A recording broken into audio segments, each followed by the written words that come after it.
So first I'm going to start off by explaining how regular cheese works. So milk has milk, protein, fat, and salts.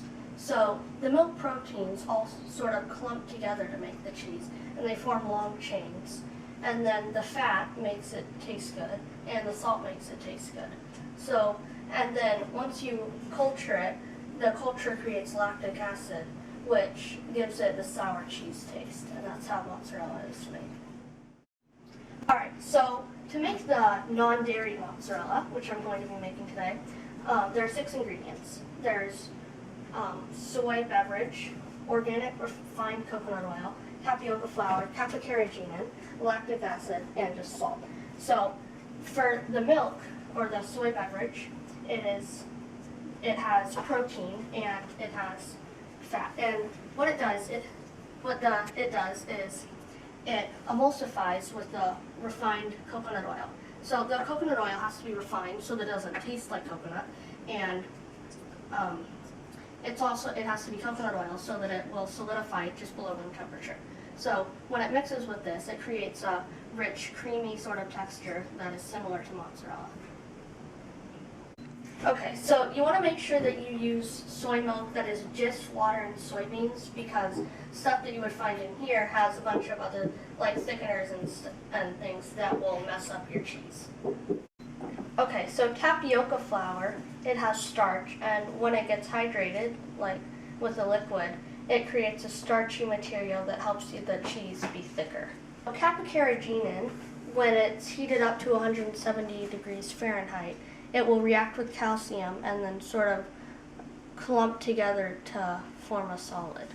The lactic acid, it's normally made by the bacteria in normal cheese, but we just took some from plants and then we'll add it in to help the cheese. And salt just makes the cheese taste salty. First we're going to measure the milk into the cup. We need 1 1/3 cup of milk. So I already poured the 1 cup in. Alright, so first I'm going to pour in 1/4 cup of tapioca starch. And then 1 tablespoon and 1 teaspoon of capicaraginin. And then I'm going to whisk it together. Alright, so now I'm measuring out 1 1/4 teaspoons of salt. Okay, so you'll see how this is 2/3 of a cup of oil. Initially, the oil and the water doesn't mix.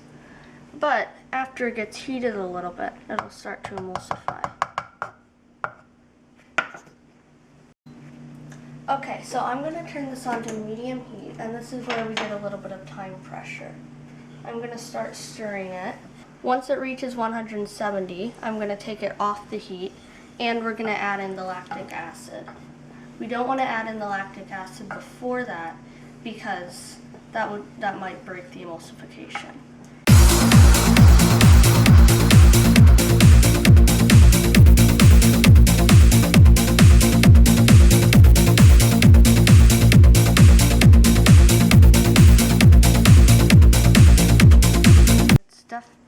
Here we are a minute or so later, and it's definitely starting to thicken.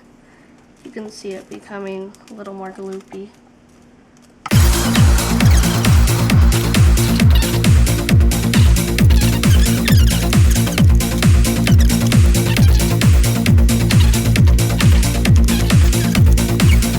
Alright, so the cheese is almost there. It's at a degree of 166.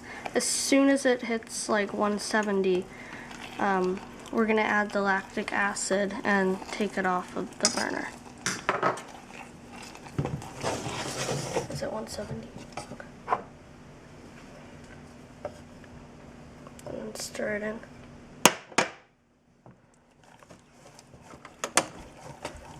Alright, so now I'm going to scrape it into the cheese mold. And then after that, it needs to be refrigerated for at least 6 hours. Alright, so voila!